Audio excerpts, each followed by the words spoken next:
সূরা ইখলাস কখন পাঠ করলে সাথে সাথে ফলাফল পাবেন, ভালো করে বুঝেন।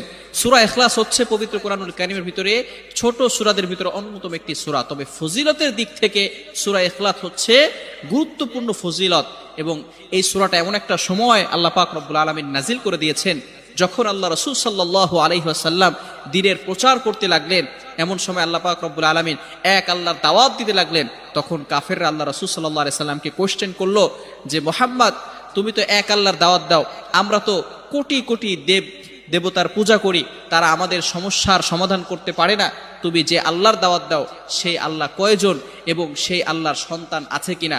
সাথে সাথে আল্লাহ পাক রব্বুল আলামিন এই কাফেরদের প্রশ্নের উত্তরে আল্লাহ রাসূল সাল্লাল্লাহু আলাইহি সাল্লামের কাছে এই সূরাটি নাজিল করলেন, কুল হুয়াল্লাহু আহাদ আল্লাহুস সামাদ লাম ইয়ালিদ ওয়া লাম ইউলাদ ওয়া লাম ইয়াকুল লাহু কুফুয়ান আহাদ।